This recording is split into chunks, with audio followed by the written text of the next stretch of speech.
حضرت عشق و محبت عشق و محبت اعلیٰ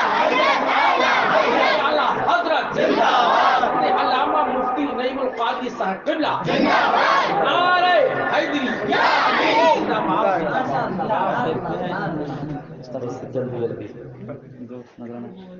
سونے والو جاگ رہیو چوروں کی رکھوالی ہے سونے والو جاگ رہیو آنکھ سے کاجل صاف چرا لیں یا وہ چور بلا کے ہیں یا وہ چور بلا کے ہیں آنکھ سے کاجل صاف چرا لیں آنکھ سے کاجل صاف چرا لیں یا وہ چور بلا کے ہیں تیری تاکی ہے تیری تاکی ہے تو نے نیند ہے سوائے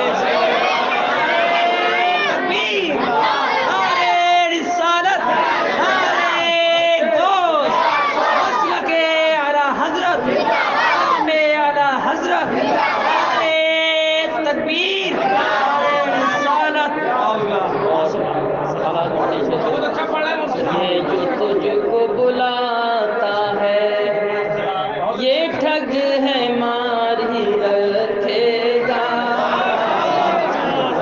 ٹھگ تو جانتے ہو گے ٹھگ نہیں سمجھ رہے یہ ذیشان ہاں وہ ٹھگ تو سب جانتے ہیں یہ جو تجھ کو بلاتا ہے یہ ٹھگ ہے مار ہی رکھے گا یہ جو تجھ کو بلاتا ہے یہ جو تجھ کو بلاتا ہے یہ ٹھگ ہے مار ہی آئے مسافر دم میں نہ آنا آئے مسافر دم میں نہ آنا مت ہی کیسی آئے مسافر دم میں نہ آنا مت کیسی مت والی ہے اور نظام سننا سونا پاس ہے سونا بن ہے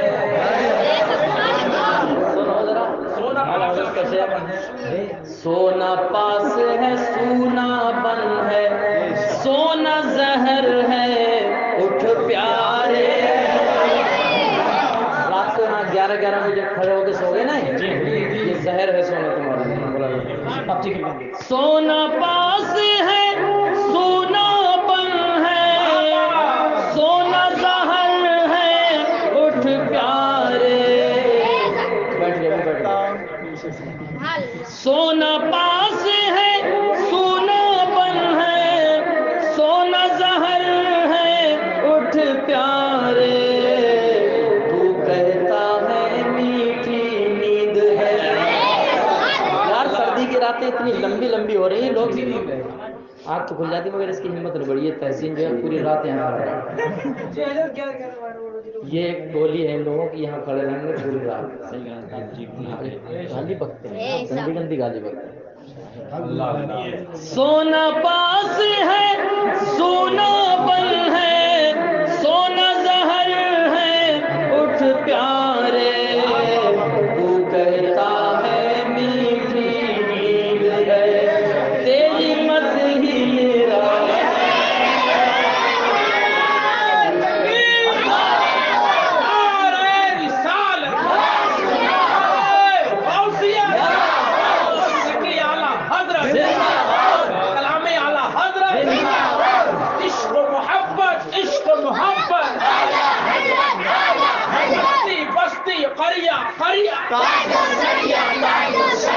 علامہ مفتی نعیم القادری صاحب قبلہ نعرہ حیدری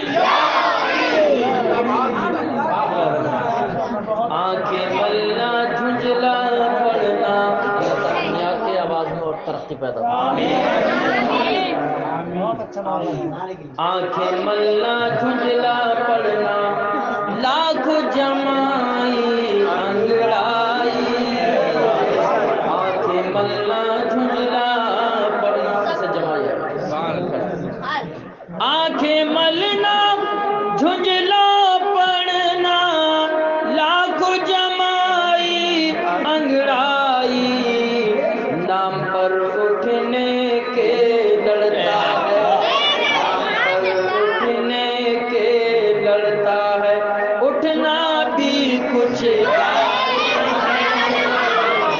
نام پر اٹھنے کے لڑتا ہے اٹھنا بھی کوئی گالی ہے ساتھی ساتھی کہہ کے پکارے ساتھی ہو تو جواب آئے ساتھی ساتھی کہہ کے پکارے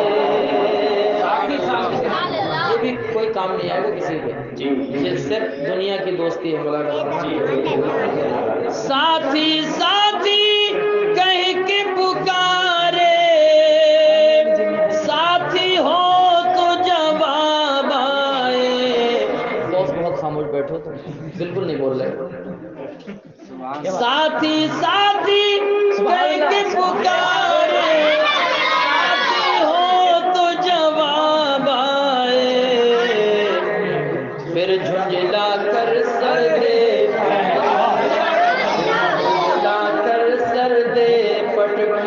چل رے مولا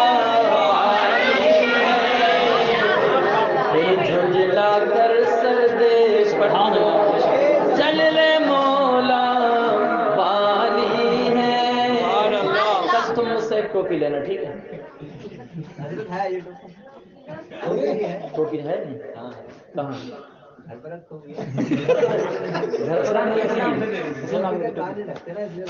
اوپر سے لگا لیتے یہ گھر پر رکھنے کے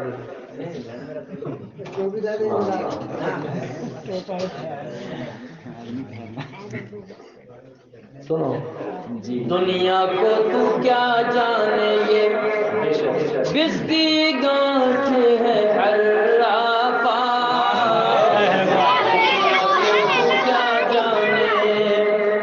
دنیا کو تو کیا جانے یہ بستی گانٹھ ہے عرافہ صورت دیکھو ظالم کی صورت دیکھو ظالم کی کیسی بھولی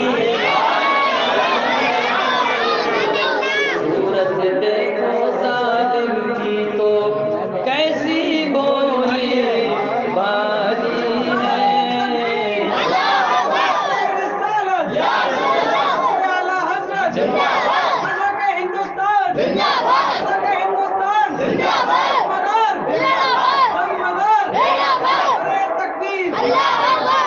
اعلیٰ حضرت فرماتے ہیں حضور کے بارے میں بلائدہ فرمائیں وہ تو نہایت سستا سودا بیچ رہے ہیں جنت کا وہ تو نہایت سستا سودا بیچ رہے ہیں جنت کا یہ تو قاری صاحب وہ تو نہایت سستا سودا وہ تو نہایت سستا سودا بیچ رہے ہیں جنت کا ہم کو پولیس کیا مول چکائیں ہم کو پولیس کیا مول چکائیں اپنا حال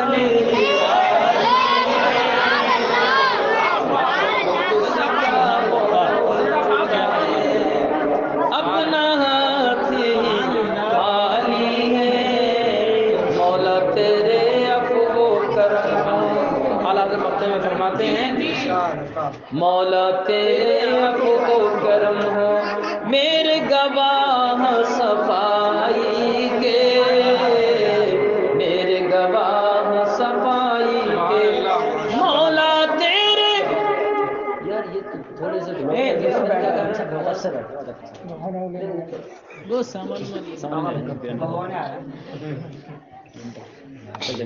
مولا تیرے عفو و کرم ہو میرے گواہ صفائی کے، ورنہ رضا سے چور تیری ڈگری تو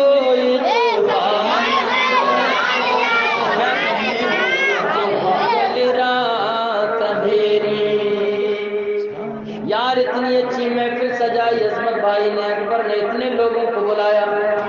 وہ ایک شعر ہے، یہ تو طیبہ کی محبت کا اثر ہے ورنہ،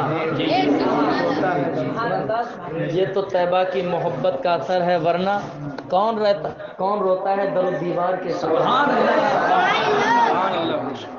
یہ تو طیبہ کی محبت کا اثر ہے ورنہ کون رہتا ہے در و دیوار کے ساتھ. اور یہ تو اکبر کی محبت کا اثر ہے ورنہ کون آتا ہے اتنے جوش و خروش کے ساتھ.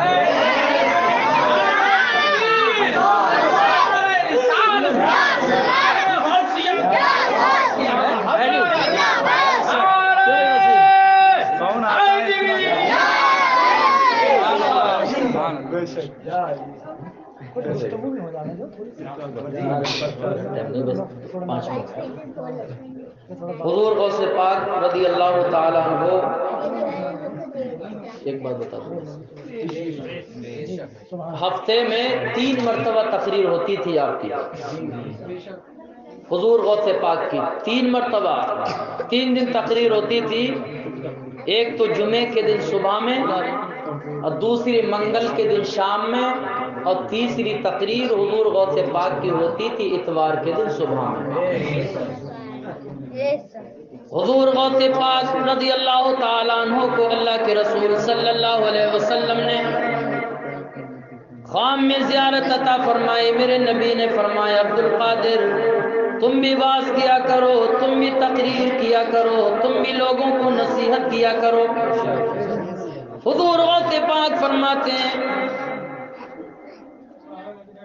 کچھ کہا حضور غوث پاک نے، اللہ کے رسول صلی اللہ علیہ وسلم نے 7 مرتبہ آپ کے منہ میں لعاب دہن ڈالا. پھر مولا کائنات کی زیارت ہوئی. علی مرتضیٰ نے بھی کہا عبد القادر تو تقریر کیا کر. 3 مرتبہ تقریر ہوتی تھی، جمعے کے دن صبح میں، منگل کے دن شام میں، اتوار کے دن صبح میں. 3 تقریر ہوتی تھی. حضور غوث پاک فرماتے ہیں جب میں نے تقریر کرنا شروع کیا تھا تو صرف 3-4 لوگ ہوا کرتے تھے، لیکن جب بیان ہوتا تھا بیان کا سلسلہ جاری رہا. غوث پاک تقریر کرتے رہے.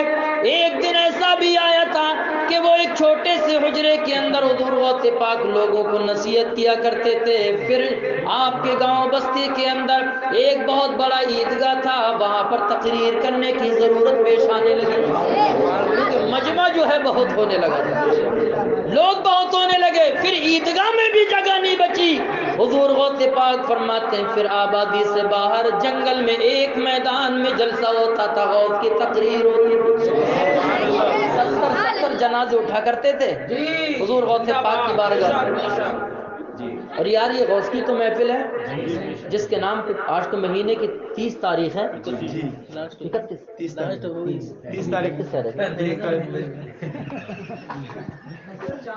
آج 30 تاریخ تھی، پورا مہینہ نکل گیا. بتاؤ بوس تم نے جو ہے غوث کی بریانی کھائی کہ نہیں؟ بتاؤ تم نے غوث کا لنگر کھایا کہ نہیں؟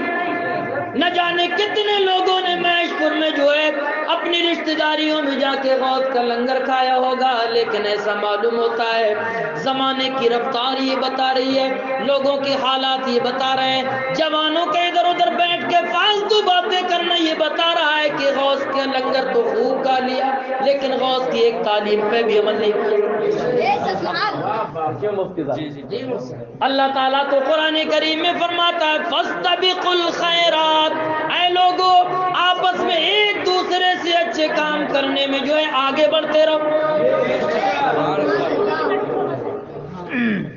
اللہ تعالیٰ کا فرمان ہے کہ نیک کام کرنے میں جو ہے ایک دوسرے سے آگے بڑھتے رہو، زیادہ سے زیادہ حصہ لو. اگر مولانا تحسین جو ہے ابھی میں بتاؤں گا حدیث کے حوالے سے. اور ایک حدیث میں حضور نے فرمایا الخیر لا یؤخر، نیکی کرنے کا اگر وقت آ جائے تو اسے جو ہے چھوڑنا نہیں چاہیے. نیک کام کرنے میں کبھی بھی تاخیر نہیں کرنا چاہیے. یار وہ اللہ کے رسول صلی اللہ علیہ وسلم کے صحابہ کا زمانہ دیکھو، وہ تو تم نے سنا ہوگا کیسے نیک کاموں میں جلدی کیا کرتے تھے. امیر المومنین عمر فاروق اعظم گھر کا آدھا مال لے کے آئے. جناب صدیق اکبر نے دیکھا کہ عمر فاروق اعظم آدھا مال لے کے آئے ہیں تو ابو بکر صدیق گھر کا پورا مال لے کے آئے. سب مال لے آئے کیونکہ آگے بڑھتے تھے. انہوں نے قرآن پڑھا تھا، انہوں نے حقیقت میں قرآن کو سمجھا تھا. تم کتنی بھی قرآن خوانی کراؤ لیکن تم نے قرآن سمجھنے کی کبھی کوشش نہیں کی. وہ تھے صحابہ جنہوں نے قرآن پڑھا بھی تھا، قرآن سمجھا بھی تھا، قرآن سیکھا بھی تھا. فاستبقوا الخیرات، جناب صدیق اکبر نے پڑھا قرآن کو، آگے بڑھتے رہے. اللہ کا حکم جو سنا تھا قرآن کریم کے اندر پڑھا، نیک کام میں آگے بڑھتے رہو. عمر آئے آدھا مال لے کے، ابو بکر صدیق گھر کا سارا مال لے کے آئے. اور یہیں تک نہیں، حدیث پاک کے اندر لکھا ہے جب اعلان جنگ ہوتا تھا، اعلان کلمت اللہ کے لیے میدان جہاد میں جانے کے لیے جب اعلان جنگ ہوا کرتا تھا، اللہ کے رسول صلی اللہ علیہ وسلم کی طرف سے میدان جہاد میں لوگوں کو جانے کے لیے بتایا جاتا تھا. حدیث کے اندر لکھا ہے باپ بیٹے میں بحث ہوتی تھی. باپ کہتا تھا بیٹا تم گھر پہ رہو. سنو توجہ سے، دو تین باتیں ہو سکتا ہے تمہارے دل کا اثر کر جائیں. حدیث میں لکھا ہے جب اعلان جنگ ہوتا تھا مدینے کے اندر لوگوں کو بتایا جاتا تھا جنگ ہونے والی ہے، تو باپ بیٹے میں بحث ہوتی تھی. بیٹا کہتا تھا ابا تم گھر پہ رہو، میں جنگ میں شرکت کرنے کے لیے جاؤں گا. باپ کہتا تھا بیٹا تو گھر پہ رہے، میں فی سبیل اللہ کی راہ میں جان قربان کرنے کے لیے جاؤں گا. یہ کوئی قصہ لطیفہ، کوئی کہانی نہیں ہے، اپنے گھر کی بنائی ہوئی بات نہیں ہے، یہ حدیث میں لکھا ہے. جب جنگ کا اعلان ہوتا تھا تو باپ بیٹے میں بحث ہوتی تھی. بیٹا کہتا تھا میں جاؤں گا، باپ کہتا تھا نہیں بیٹا تم گھر پہ رہو، میں جاؤں گا. اور یہیں تک نہیں، یا صحابہ کرام کا تو نیک کاموں میں آگے جانے کا جذبہ اتنا تھا. حدیث کے اندر لکھا ہے کہ اگر ایک صحابی آدھی رات عبادت کیا کرتا تھا، دوسرا صحابی دیکھا کرتا تھا وہ پوری رات عبادت کیا کرتا. اور یہیں تک نہیں، اگر کوئی صحابی کسی کو قرآن پڑھتے ہوئے بھی دیکھ لیا کرتا تھا، دیکھا کہ وہ فلاں صاحب قرآن کریم پڑھ رہے ہیں، قرآن کریم کی تلاوت کر رہے ہیں، تو دوسرے صحابی کو فوراً جذبہ پیدا ہو جاتا تھا. اور وہ اگر پہلا والا 1/3 قرآن کی تلاوت کیا کرتا تھا تو دوسرا صحابی آدھے قرآن کی تلاوت کیا کرتا تھا. یار یہ تھا جذبہ. مولانا غلام نبی آپ کو بلا رہے ہیں آ جاؤ آ جاؤ، غوث پاک کی محفل میں آ جاؤ، کوئی آنے کا نام ہی نہیں لے رہے. یار نیک کاموں میں سبقت کرو، نیک کاموں میں جلدی کرو. تمہیں کتنی مرتبہ بتائے گا زندگی کا کوئی بھروسہ نہیں ہے، کیا پتہ کب آ جائے موت. کچھ کام آنے والا نہیں، صرف نیکیاں ہی تو کام آئیں گی. آگاہ اپنی موت سے کوئی بشر نہیں، آگاہ اپنی موت سے کوئی بشر نہیں، سامان 100 برس کا ہے پل کی خبر نہیں، سامان 100 برس کا ہے پل کی خبر نہیں. بتاؤ تم کھڑے تو نہیں ہوگے یہاں پر، کیا ملتا ہے مجھے بتاؤ، کیا ملتا ہے، کون سی نعمت ملی ہے مجھے بتاؤ. کبھی نماز پڑھی؟ گریبان میں جھانک کے دیکھو دیکھو گریبان میں تو جھانکو تھوڑی دیر. اب انشاءاللہ سے یہ نماز پڑھیں. بہت کھڑے ہوتے ہیں. اب یہ کوئی یہاں نہیں دیکھے گا اور انشاءاللہ یہ پکے سچے نمازی بنیں گے غوث کی محفل کی برکت سے. ماشاءاللہ سبحان اللہ. اللہ کے رسول فرماتے ہیں خیرکم من تعلم القرآن وعلمہ. میرے نبی نے فرمایا تم میں سے سب سے بہتر وہ آدمی ہے جو خود قرآن سیکھے اور دوسروں کو قرآن سکھائے. سب سے بہتر وہ آدمی ہے. چلو پڑھو گے تو انشاءاللہ نمازی بن جاؤ گے. لیکن میری پہلی شرط تو یہ رہتی ہے، میں نے ان کو پڑھایا تھا اکبر کو تو میں نے کہا پہلے نماز پڑھنا پڑے گی، نماز پڑھو گے تو آؤ گے پڑھنے کے لیے۔ ماشاءاللہ اکبر نے جو ہے قرآن شریف پڑھ لیا، قرآن شریف پڑھ رہی ہے، نکل کر رہا تھا میں نے ایک ہی پارہ پڑھا تھا عمہ کا پارہ، لیکن اب جو ہے سب پارے پڑھ لیتا ہوں میں ماشاءاللہ۔ اور دیکھو قرآن پڑھنے کی برکت سے اللہ نے ان کو جو ہے یہ بھی توفیق دے دی کہ 5 وقت کے نمازی بھی بن گئے۔ وہ ہے نہیں کیا حضرت علی کا شعر ہے، بغیر علم کے نہیں پہچان سکتے، پگھلنا علم کی خاطر مثال شمع زیبا ہے، پگھلنا علم کی خاطر مثال شمع زیبا ہے، بغیر اس کے نہیں پہچان سکتے ہم خدا کیا ہے، بغیر اس کے نہیں پہچان سکتے ہم خدا کیا ہے۔ کون کون پڑھے گا بتائیے؟ یہ پڑھنے کے لیے گیا تھا میں نے کہا 11ویں شریف پورا پڑھ لیا ماشاءاللہ، مگر نماز پڑھنا پڑے گی۔ اللہ تعالیٰ بلکہ توفیق عطا فرمائے، اس محفل کو اللہ پاک اپنی بارگاہ میں قبول فرمائے، اور اللہ تعالیٰ اکبر کے علم اور عمل میں برکتیں عطا فرمائے، اللہ تعالیٰ کام میں خوب خیر و برکت عطا فرمائے۔